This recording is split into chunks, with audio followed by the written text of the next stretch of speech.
ஹரே கிருஷ்ணா. பரம் விஜயதே ஸ்ரீகிருஷ்ண சங்கீர்த்தனம். ஜெய் செல்ல குருதேவ். இன்றைக்கு குழந்தையாக இருந்த கண்ணன் ராதை பற்றி தெரிஞ்சுக்கலாம். ராதையுடைய அப்பா ரிஷபானுதேவ், கிருஷ்ணருடைய தந்தை நந்த மகாராஜா. இந்த ரிஷபானுதேவ் அவரும் நந்த மகாராஜாவும் சின்ன வயசுலேருந்தே நண்பர்கள். இதில் நந்த மகாராஜா சில மாதங்கள் மூத்தவர். ரிஷபானுவுக்கு கன்யாகுப்ஜ மன்னன்ட்ட போய் அங்கே இருந்த கீர்த்திதா சுந்தரி அவங்கள பெண் கேட்டு கல்யாணம் பண்ணி வச்சது நந்த மகாராஜா தான்.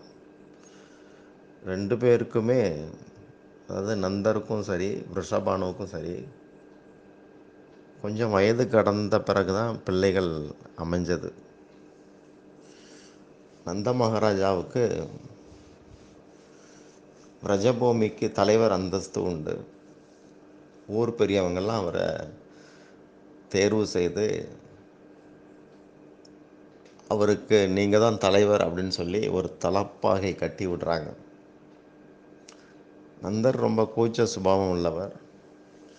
இப்படி தன்னை ஊர் பெரியவங்கள்லாம் அழைச்சி இப்படி தலப்பாக கட்டும்போது அந்த கூச்சம் தாங்க முடியாமல் நந்த மகாராஜா ரிஷபானுவை கண்ணால் ஜாடை காட்டி என் பக்கத்திலே நில்லு, போயிடாத அப்படின்னு கூப்பிடுறாரு. இந்த அளவுக்கு அவங்க நெருக்கமானவங்க, ஒத்த கருத்தோடு வாழ்ந்தாங்க, பக்கத்து இடத்துல ஆட்சி நடத்துகிறவங்க. இப்போ ரிஷபானுவுக்கு முதல்ல ஒரு பையன் பிறந்தான், ஸ்ரீதாம் அப்படின்னு பேர்.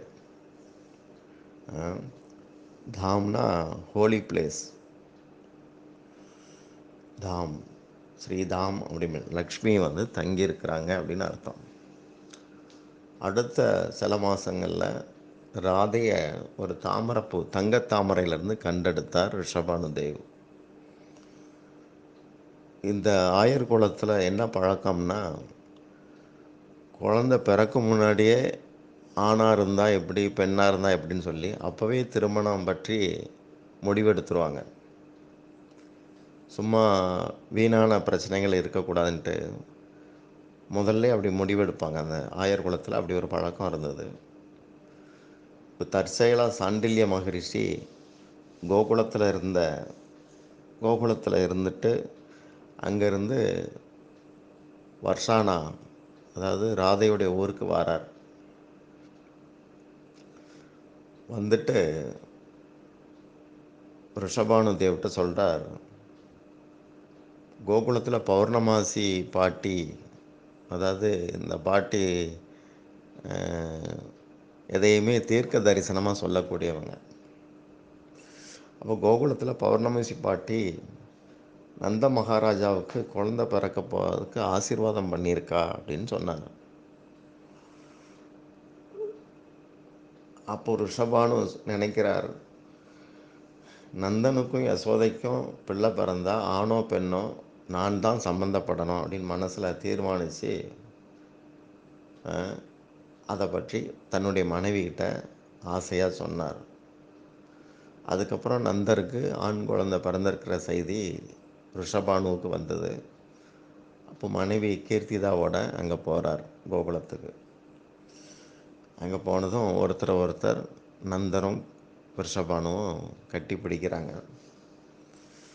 அப்போ நந்தருடைய கையை பிடிச்சிட்டு ரிஷபானு சொல்கிறார், என் மகளை உங்கள் பையனுக்காக எப்போ ஏற்றுக்கிறீங்கன்னு கேட்டார்.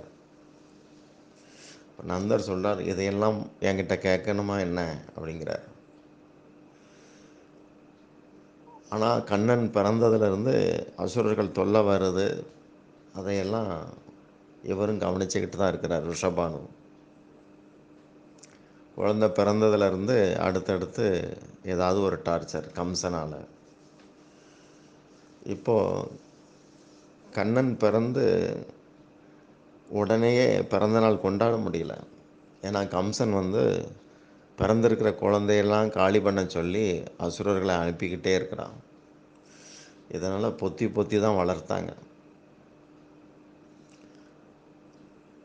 ஒரு நாள் யசோதா நந்தர்கிட்ட சொல்கிறா, கணவர்கிட்ட, பிருந்தாவனத்து மக்கள் எல்லாம் ஏகாதசி தவம் இருந்து அவ்வளோ பேருடைய பிரார்த்தனையால் தான் எனக்கு இந்த குழந்தை பிறந்திருக்கு, கண்ணன் குழந்தை பிறந்திருக்கான். அதனால் இப்போ 108வது நாள் ஆச்சுது பிறந்து. நாம் இந்த நாளை கொண்டாடணும். என்ன பண்ணலாம், பிரஜவாசிகள் அவ்வளோ பேரையும் அழைச்சிட்டு அவங்களுக்கெல்லாம் பரிசு கொடுக்கலாம் அப்படின்னு சொன்னான். அப்போ அதுபோல் திட்டமிட்டு எல்லாருக்கும் செய்தி சொல்லி ஒரு பெரிய மைதானம் மாதிரி ஒரு இடத்துல உற்சவம் ஆரம்பிக்குது. எல்லாம் கூட்டம் கூட்டமாக வந்திருக்கிறாங்க. கண்ணனை இடுப்பில் வச்சுக்கிட்டு யசோதா ஓடி ஓடி கவனிக்கிறா எல்லாரையும். எல்லாருக்கும் பரிசு, நல்ல நகைகள், உடுப்புகள்லாம் கொடுக்கப்படுது. இந்த பரிசுகளே ரொம்ப தூரம் வண்டி வண்டியாக அடுக்கப்பட்டு இருக்கு. அதில் பால் பலகாரங்கள், இனிப்பு வகையெல்லாம் வண்டி மேலெல்லாம் அடுக்கி வச்சுருக்காங்க. இப்போ எல்லாரையும் கொண்டாடும்போது சில பேர் மதிக்கத்தக்கவங்களாகவும் இருக்கிறாங்க. ஆனால் கிருஷ்ணர் என்ன பண்ணுறாரு, குழந்தையா இடுப்பில் ஒரு இடத்துல இருக்க முடியல கிருஷ்ணனால்.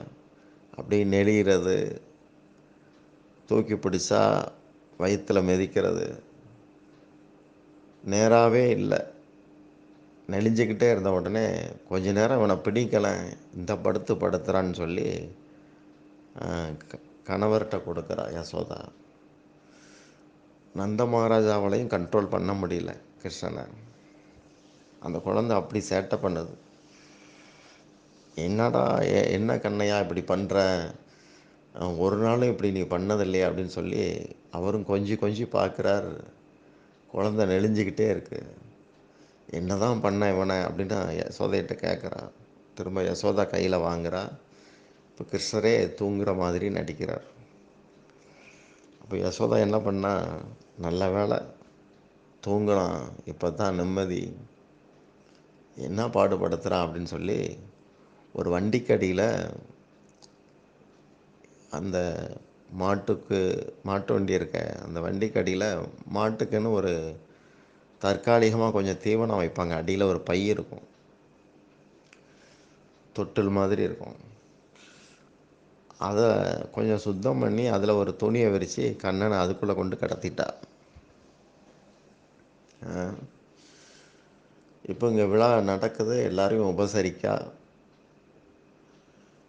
குழந்தை சேட்டை பண்ணுற போது ஒரு சிலரை சரியாக கவனிக்க முடியல, அவங்களையெல்லாம் திரும்ப பேசி சந்தோஷப்படுத்துகிறா யசோதா. நந்தரும் யசோதையும் ரொம்ப பிஸியாகிட்டாங்க. விழா நடக்கிறது கண்ணனுக்காக. ஆனால் கண்ணன் அங்கே இல்லை, ஓரமாக ஒரு வண்டிக்குள்ளே அந்த குழந்தை கிடக்குது. அங்கேருந்து ஓரக்கண்ணால் பார்க்குது அந்த குழந்தை. பகவான் அப்போ நினைக்கிறார், உற்சவம் நடக்கிறது எனக்காக, ஆனால் நான் அங்கே ஓரமாக கிடக்கிறேன். இவங்களுக்கு என்ன மூளை அப்படின்னு சொல்லி ஓரக்கண்ணால் பார்க்குறார். பல இடங்களில் யாருக்கு விழா நடக்குன்னே கண்டுபிடிக்க முடியாது. அந்த சந்தோஷத்தில் நாயகனை மறந்துடுவாங்க எல்லாரும். சந்தோஷம் வரும்போதும் கிருஷ்ணனை மறக்கக்கூடாது, இறைவனை ஓரங்கட்டக்கூடாது. இந்த பிரம்மகுமாரிகள் அமைப்பில் கீதா ஜெயந்தி கொண்டாடுவாங்க, ஆனால் கிருஷ்ணர் படமே இருக்காது. கீதையை சொன்னது கிருஷ்ணர், பக்கத்துக்கு பக்கம் என்னை அடையணும்னு சொல்லி கிருஷ்ணர் சொல்கிறார். பேசுனது கிருஷ்ணர், பக்கத்துக்கு பக்கம் இருக்கிறது கிருஷ்ணர். ஆனால் அவங்க ஒரு சின்ன பல்பை எரிய வச்சுட்டு இதுதான் கடவுள்னு தியானம் பண்ண சொல்கிறாங்க. கிருஷ்ணர் மண்மனா பவ, என்ன மனசில் நிறுத்துன்னு தன்னுடைய நெஞ்சில் கை வச்சு சொன்னார் அர்ஜுனன்ட்ட. ஒரு பல்பை நினைன்னு சொல்லலை அவர். அப்போ எனக்காக விழா நடத்திட்டு என்னை ஓரங்கட்டிட்டு கொண்டாடிக்கிட்டு இருக்கிறாங்களேன்னு பகவான் பார்த்தார். ஓங்கி ஒரு மிதிச்சார் அந்த வண்டியை. அது சின்னாபின்னமாயிருச்சு வண்டி. ரொம்ப தூரம் மேலே போயிட்டு கீழே வந்து விழுது.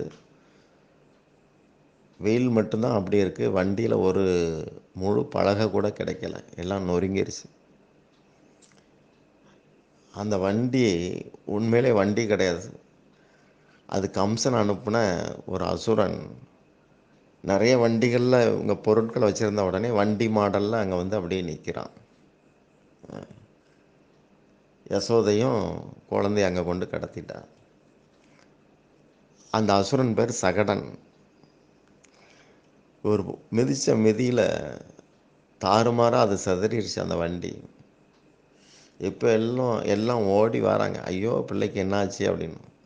ஓடி வந்து பிள்ளை நல்லா இருக்குன்னு சொல்லி கையில் எடுத்துக்கிட்டா. இப்போ தான் உண்மையான உற்சவம் இது. கண்ணனை சுற்றி எல்லாரும் இருக்கணும். கண்ணனுக்கு வந்து அன்பு பசி. அடியார்கள் கூடி இருக்கணும், அவரை பல்லாண்டு பாடணும். அவரை சுற்றி இருந்துக்கிட்டே இருக்க அவர் செல்வத்தை கொடுத்துக்கிட்டே இருப்பார். ஆன்மீக செல்வத்தை கடைசியில் வாரி வழங்குவார். அப்படி ஒரு எல்லாம் நிறைந்த செல்வக்கண்ணனாக இருக்கிறார் பகவான். அந்த சகடனை நொறுக்கி தள்ளிட்டார்.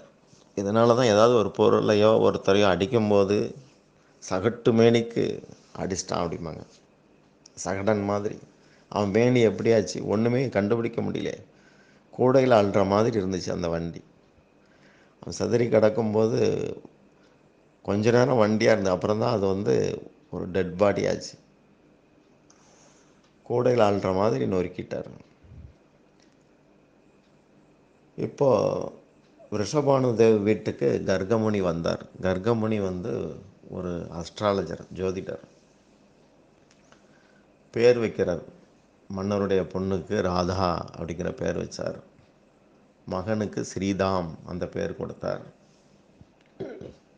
அப்போ ரிஷபானு கேட்டார், என் பொண்ணுக்கு யாரோட கல்யாணம் நடக்கும் அப்படின்னு கேட்டார். மனசில் நினைக்கிறார், கண்ணனை தவிர்த்து வேறு யாரையாவது இவர் சொல்லிட்டா அதை எப்படி தவிர்க்கலான்னு இப்போவே திட்டமிடணும், இப்படி மனசில் நினைக்கிறார். அப்போ கர்கமுனி சொன்னார்,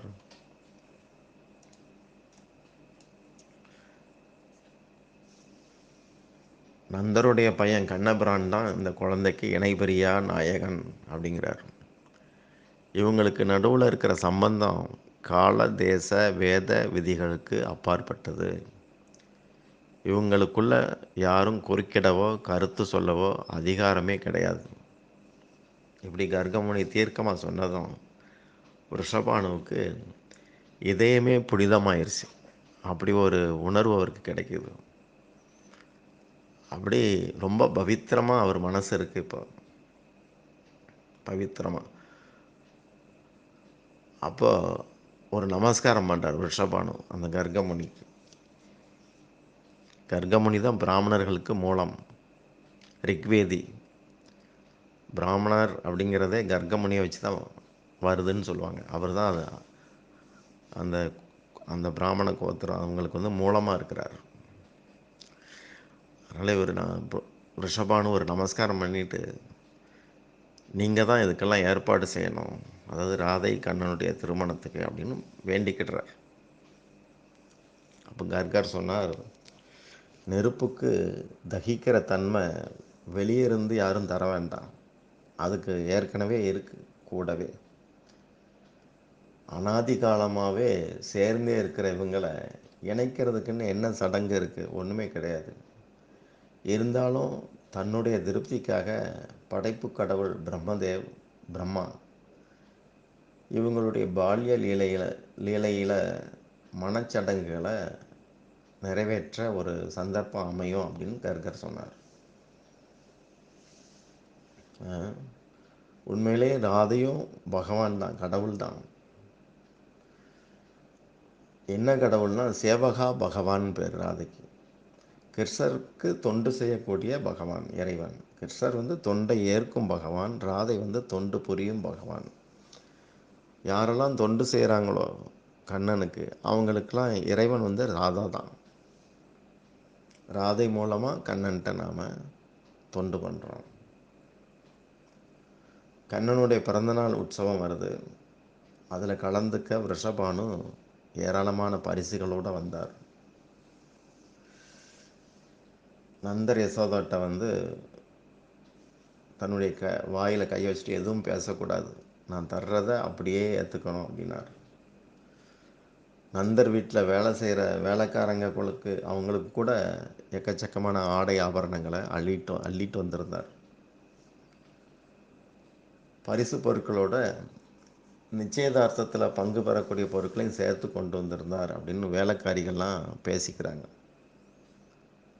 இதை கேள்விப்பட்ட யசோதா, இந்த சம்பந்தம் ஏற்பட நான் யாருக்கிட்டையும்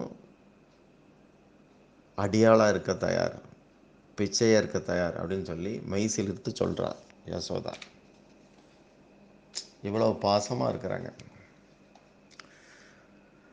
அடுத்து ரோஹிணி, பலராமுடைய அம்மா ரோஹிணி, அவங்களுடைய தூண்டுதலால் ரிஷபானுவுக்கு வண்டிகளில் பரிசுகள் தரப்படுது. ரோஹிணி எப்போவுமே அடுத்து நடக்க வேண்டியது என்ன, அதில் கவனமாக இருப்பாங்க ரோஹிணி. இப்போ நந்த மகாராஜா சொல்கிறார் ரிஷபானுட்ட, என்னுடைய செல்வ மகளுக்கும் அவளுடைய பரிவாரங்களுக்கும் விரைவிலேயே ஒரு நல்ல இங்கே ஒரு தொடர்பு, அதாவது விளையாட்டுப்பூர்வமான லீலை சம்பந்தமாக எல்லாரும் ஒன்றுபட்டு நல்ல ஒரு ஆனந்தமாக சந்தோஷமாக ஒன்றாக இருந்து நம்ம எல்லாம் குதூகலப்படுத்தணும். அதாவது ரெண்டும் பக்கத்து ஊர் தான், ஒன்றுபட்டு அவங்கெல்லாம் எந்த சேவையிலையும் பங்கேற்கணும்னு ரொம்ப வேண்டிக்கிறார். இது மாதிரி அந்த காலத்தில் பெரியவங்க இருந்திருக்கிறாங்க. ஊருக்கு ஊர் நல்லா ஒற்றுமையாக அமைதியாக ஆனந்தமாக. இப்போ மாதிரி இல்லை, ஒரே அம்மன் கோயில் 4 தெருவுலையும் வச்சுட்டு 4 பேரும் சண்டை போட்டு சாமி கும்பிட்டுட்ருப்போம். முன்ன பெரியவங்க எப்போவுமே வழி நடத்துகிறவங்க இணைக்க பார்க்கணும், பிரிக்கக்கூடாது. பிரிக்கிறான் அப்படின்னாலே அவன் வயிற்று பொழப்புக்குன்னு ஆயிரும். அப்போ நந்த மகாராஜாவும் ரிஷபானுவுக்கு பதிலுக்கு பரிசுகள்லாம் கொடுக்குறார். இது மாதிரி நடந்தது.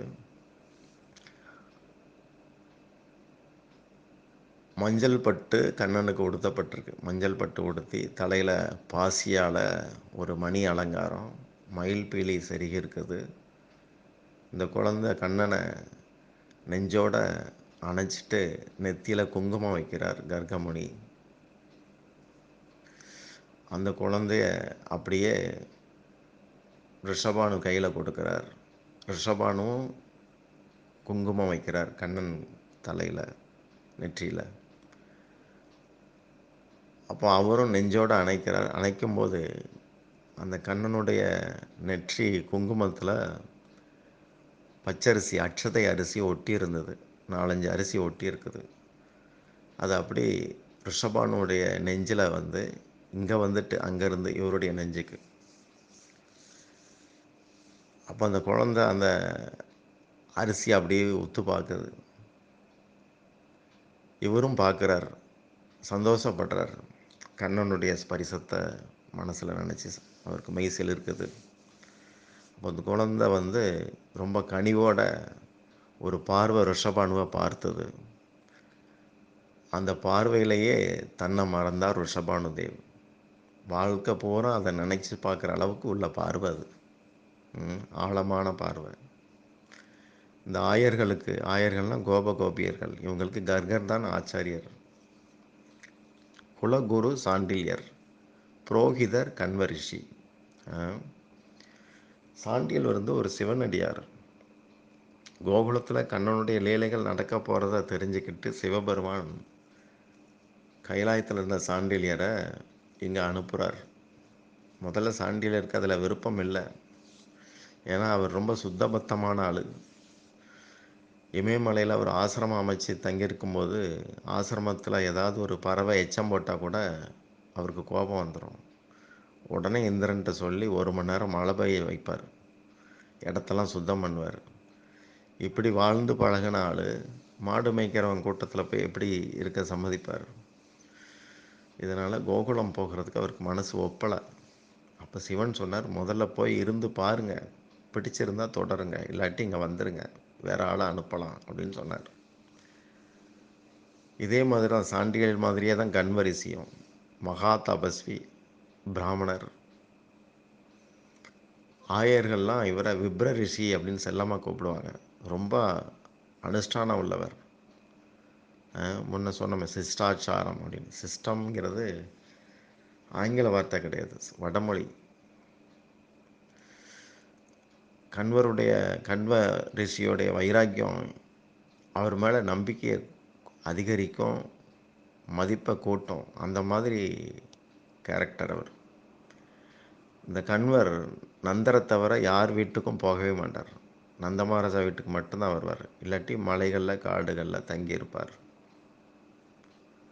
யஜுர்வேதத்துக்கு வியாசர் சொன்னதின் பேரில் கண்வரிஷி சுக்ல யஜுர்ங்கிற சாகையை ஏற்படுத்தினார். அவ்வளோ பிரசித்தி. சப்த ரிஷிகளில் ஒருத்தரான இவர் தெலுங்கு பாஷைக்கு இலக்கணம் அமைச்சவர்னு சொல்லப்படுறார். ஒரு முறை நந்த கிராமத்துக்கு வந்த கண்வரிஷி அந்த நந்தபவனத்தை சுற்றி இருந்த பசுக்களையெல்லாம் பார்க்கிறார். ஒவ்வொன்றும் காமதேனுவும் அவர் கண்ணுக்கு படுது. கண்வர் வந்திருக்கிறத கேள்விப்பட்ட கோபியர்கள் கூட்டம் கூட்டமாக வந்து அவருக்கு நமஸ்காரம் பண்ணுறாங்க. குழந்தைங்க கூட்டமும் வருது, எல்லாம் நமஸ்காரம் பண்ணுறாங்க. சின்ன பசங்களுக்கெல்லாம் பெரியவங்களை மதிக்கிறதுக்கு கற்றுக் கொடுத்தா தான் உண்டு. பழகிக்காமல் எதுவும் வராது. பழக பழக பழக அது வழக்கமாக மாறும். இதுதான் பழக்க வழக்கம்னு பேர். திடீர்னு யாருக்கும் எதுவும் வராது. அப்போ பசங்கள்லாம் கூட அவரை நமஸ்கரிக்கிறத பார்த்து எப்போவுமே எதையுமே பொருட்படுத்தாமல் தனிமையாகவே வாழ்ந்து பழகின கண்வரிசி இனி இந்த குழந்தைங்க மத்தியில் இருக்கலாமோ அப்படிங்கிற மனநிலைக்கு வர்றார். அப்போ அவர் சொல்கிறார், யமுனைக்கு போயிட்டு எல்லாம் ஸ்நானம் பண்ணிட்டு வாங்க அப்படிங்கிறார். நந்தர் சொன்னார், நான் நிவேதனத்துக்கு உண்டான ஏற்பாடுகளை செய்கிறேன் அப்படிங்கிறார். இந்த கண்வரிசி தன்னுடைய கையில் எப்பவும் சாலக்கிரம மூர்த்தி வச்சுருப்பார்.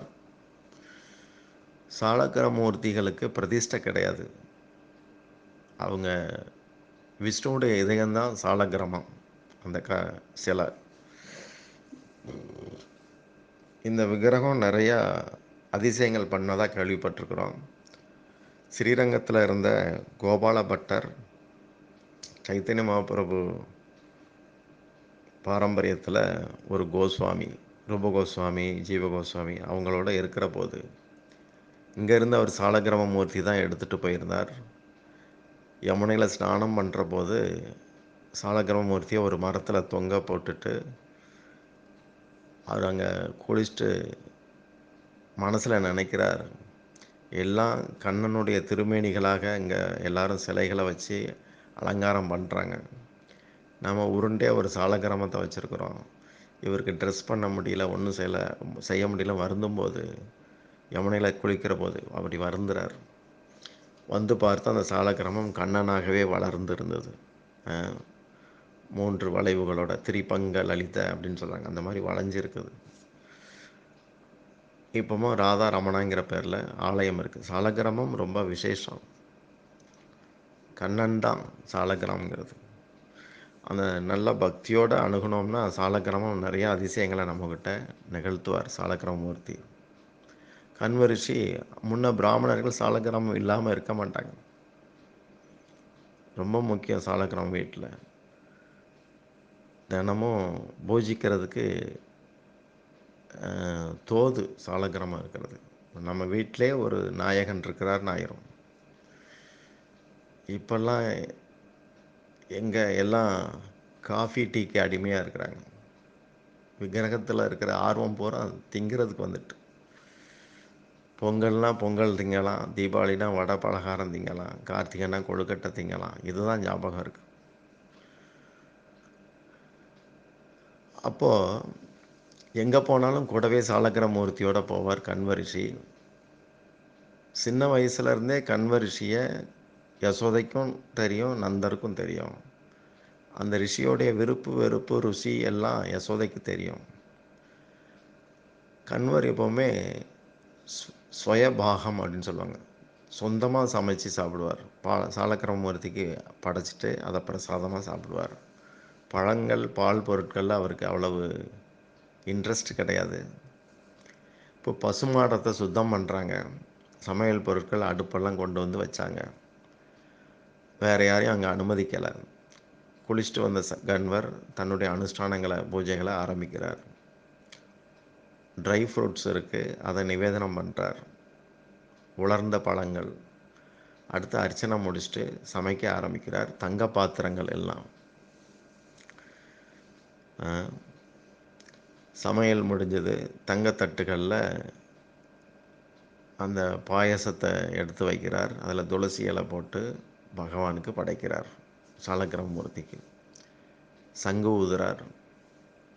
கண்களை மூடி பகவான் நாராயணர்கிட்ட வேண்டுறார், இறைவா, இங்கே எல்லாமே உம்முடையது, இந்த அடிமையுடைய சிறு படைப்பை ஏற்றுக்கங்கன்னு வேண்டுறார். இப்போ கண்ணை திறந்து பார்க்குறார். அங்கே ஆஃபர் படைக்கப்பட்டிருக்கிற சாப்பாடை குழந்தை கண்ணன் ருசித்து சாப்பிட்டுக்கிட்டு இருக்கு வேகமாக. உடனே இவருக்கு அதிர்ச்சி ஆகிட்டு கண்வருக்கு. ஏய் யசோதா அப்படின்னு குரல் கொடுத்துறா. ஓடி வந்தான். எப்படி இவன் இங்கே வந்தான் அப்படின்னு பேசிக்கிறாங்க. அப்போது அந்த குழந்தைய தரன்னு இழுக்கிறா யசோதா. அந்த குழந்தை கண்வரை பார்த்து கண்ணடிக்குது. எச்சில் வாயோட எச்சில் கையோட அப்படி அவரை மிமிக்ரி பண்ண, கிண்டல் பண்ணுற மாதிரி அப்படி ஒரு சேட்டை பண்ணிட்டு ஓடுது அந்த குழந்தை. சாஸ்திரங்களோட சதா புழங்கிக்கிட்டே இருந்தோன்னு வைங்க, கிருஷ்ண பிரேமே கிடைக்காது. அப்போ நந்தர் யசோதா ரொம்ப வருத்தப்பட்டு, இது தற்செயலாக தான் நடந்திருக்குது, அவன் சின்ன பையன், உனக்கு ஒன்றும் தெரியாது அப்படின்னு சொல்லி திருப்திப்பட்டுக்கிட்டாங்க. ஒருத்தருக்கு ஒருத்தர் பேசி தப்பு நடந்துருச்சு அப்படின்னு. அப்புறம் திரும்ப இடத்த சுத்தம் பண்ணாங்க. சமைக்க வேறு பாத்திரம், வேறு பொருள். இப்போ எல்லாம் ரெடி ஆயிடுச்சு. படைக்கப்பட்ட உணவை அவர் பிரார்த்தனை பண்ண கண்ணன் அதே போல் சாப்பிட்டார். இந்த முறை நந்த மகாராஜா யசோதா ரொம்ப நொந்து போயிட்டாங்க. ரோகிணி கையில் கண்ணனை ஒப்படைச்சிட்டாங்க. வாசலில் 2 பக்கமும் காவலுக்கு உட்காந்துக்கிட்டாங்க நந்தரும் யசோதையும். திரும்பவும் சமையல் நடக்குது. அப்போது எப்படியாவது ஒரு மாயை அங்கே உண்டாகி கண்ணன் சாப்பிட்றது இப்படி திரும்ப திரும்ப நடக்குது. என்ன பண்ணன்னு தெரில. இப்போ கண்வருக்கு இனி நான் சமைக்க விருப்பம் இல்லை, பேசாமல் பால் பொருட்கள் பழங்களே கொடுங்க, அதைத்தானே நீங்கள் சாப்பிட்றீங்க, என்னுடைய மூர்த்தியும் சாலக்கிரமூர்த்தியும் அதைத்தான் விரும்புகிறார் போல், அதான் தப்பு நடந்துக்கிட்டே இருக்குது, அவருக்கு இஷ்டமில்லாத நான் எதுக்கு செய்யணும் அப்படின்னு கண்வ ரிஷி பழங்கள் கேட்டார். அதன்படி பால் பொருட்கள் பழங்கள் நிவேதனத்துக்காக தரப்பட்டது. பால் கொஞ்சம் சூடாக இருக்குது. அதை ஆற்றுறதுக்கு சூடு தண்ணியை பனை விசிறி கையில் கொடுத்தார் நந்தர். அந்த பனை விசிறி வச்சு விசிறார் பால் ஆறுறதுக்கு. பனங்காற்று ரொம்ப ஆரோக்கியமானது. இந்த பனங்காற்று, இதைத்தான் ஆங்கிலத்தில் ஃபேன் அப்படின்னு போட்டிருக்காங்க. பனைமரங்கள் நிறைய வளர்க்கணும், அது எல்லா விதத்துலேயும் நன்மை தரக்கூடியது. ஆனால் அரசாங்கத்துக்கு அதில் இன்ட்ரெஸ்ட் இல்லை. அவங்களுக்கு சாராயம் விற்கவே நேரம் பத்தலை. ரேஷன் கடையில் என்னைக்காவது தான் பொருள் கிடைக்கும். ஆனால் பிராந்தி விஸ்கி 24 மணி நேரம் கிடைக்கிற மாதிரி நாடு போயிட்டுருக்குது. இப்போ பகவான் சேட்டை பண்ண இவர் நொந்து போயிட்டு பால் பொருட்களை படைக்கிறதுக்கு தயாராகிட்டார். குங்குமப்பூ கலந்த கண்டென்ஸ்டு மில்க் அங்கே இருக்குது. தன்னுடைய நாராயண சாலக்கிரமூர்த்திக்கு படைக்கிறதுக்கு தயார் பண்ணிகிட்ருக்கிறார். முன்னாடி துளசி எல்லாம் போட்டு பிரார்த்தனை பண்ணுறார். தன்னை மறந்து மந்திரங்களை சொல்கிறார். அப்போ சில வேத பதங்களையும் உச்சரிக்கிறார். அந்தணர்களுக்கு வேதம் ஓதும்போது மனசு லயிக்குது. சத்திரியர்களுக்கு தேச நிர்வாக விஷயங்களில் மனசு லயிக்குது.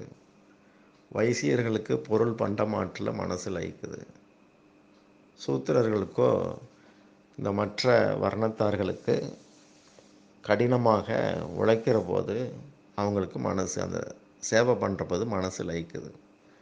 ஆனால் அனைவருக்கும் மனசு லயிக்கிற ஒரே விஷயம் ஹரிநாம சங்கீர்த்தனம். மிருகமோ பிராணியோ எல்லாம் கடந்த நிலை அது. அப்போது மந்திரம் ஓதிட்டு சங்கு ஊதுறார். தன்னை மறந்து திரும்ப திரும்ப சங்கு ஊதிக்கிட்டே இருக்கிறார். என்ன ஆச்சுன்னு தெரில, ஏன் இப்படி செய்கிறார் அப்படின்னு சொல்லி நந்தர் யசோதைக்கு அதிர்ச்சியாக இருந்தது. பக்தி நெறியில் இருக்கிறவங்க பகவானுடைய ஸ்தலத்தில் சங்குடி கேட்கும்போது கண்களை மூடி பகவான் திருமேனியை மனசுக்குள்ளே கொண்டு வந்து லயிப்பாங்க. இது இறைவனை இதயத்தில் ஸ்தாபிக்கிற நேரம். இது பகவானுக்கான 16 விதமான சேவைகளில் சங்கொலியும் ஒன்று. சங்கு ஊதுறது ரொம்ப மங்கள காரியம். இப்போது இவர் சங்கு ஊத ஊத ரோகிணி, யசோதா, நந்தர் இவங்க கண்களை மூடி புலன்களுடைய போக்கை மறந்து போய் நிற்கிறாங்க. உடல் உணர்வில் இருந்து வெளியேறினவனுக்கு தான் பகவானுடைய லீலைகளில் மனசு நிற்கும்.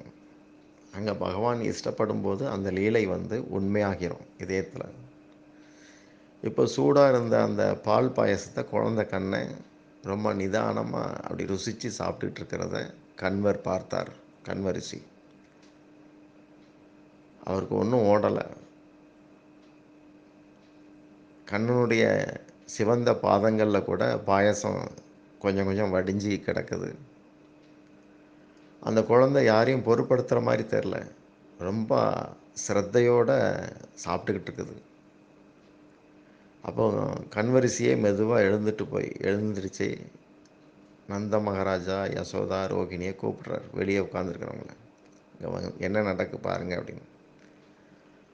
அப்போ யசோதா அப்படி கண்ணை உருட்டுறான். ஒரு அதட்டான். ஏண்டா கண்ணா இப்படி பண்ணுற, அவரை தொல்லைப்படுத்துகிற, இப்படியெல்லாம் நீ திரும்ப திரும்ப செஞ்சால் ஒரு லிமிட்டு தான் தாங்குவேன், இல்லாட்டி அடி தான் விழும் அப்படின்னு போய் கையை பிடிக்கிறார். அப்போ கண்ணன் சொல்கிறார், அம்மா தாராளமாக அடி, ஆனால் அடிக்கிறதா இருந்தால் முதல்ல அந்த முனிவரை 2 சாத்து. யாருக்காவது அவர் படைக்க வேண்டியதானே, என்னை ஏன் கூப்பிடுறாரு சாப்பிடவான்னு. அப்புறம் சாப்பிட வந்தால் உங்ககிட்ட போய் புலம்புறாரு. இவருக்கு பைத்தியம் பிடிச்சிருச்சா அப்படின்னு கண்ணன் கேட்குறான். அப்போ கண்வரிசிக்கு அதிர்ச்சி. நான் கூப்பிட்டேனா, நான் எப்போ கூப்பிட்டேன் அப்படின்னு சொல்லும்போது இவர் பகவானை சாப்பிட கூப்பிட்ற போது ஒரு வார்த்தை சொல்லியிருந்தார்.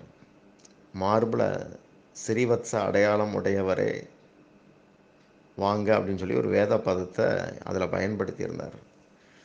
அப்போ கண்ணன் அந்த அடையாளம், நெஞ்சில் இருக்கிற அந்த அடையாளத்தை கண்வரிசிக்கு காட்டுறான். அப்போ தான் அவருக்கு ஆஹா, நாம் அழைக்கிற இறைவன் இவன் தான், நாம் கூப்பிட்ட கடவுள் இவன் தான் அப்படின்னு சொல்லி புரிஞ்சுக்கிட்டார். இப்படி உயிரோவியமாக நம்ம முன்னாடி பகவானே இருந்தோம், எனக்கு அந்த அறிவு வரலையே அப்படின்னு சொல்லி வருந்துறார். அப்போ ஒரு பிரேமையில் தன்னை மறந்து அந்த கண்ணன் மீதி வச்சுருந்த பால் பாயசம் இருக்க அதை உடம்பு பூரா சந்தனம் மாதிரி பூசிட்டு நாமங்களை சொன்னபடி அங்கேயே அப்படி உட்கார்ந்துட்டார். இது ஒரு லீலை. ஹரே கிருஷ்ணா.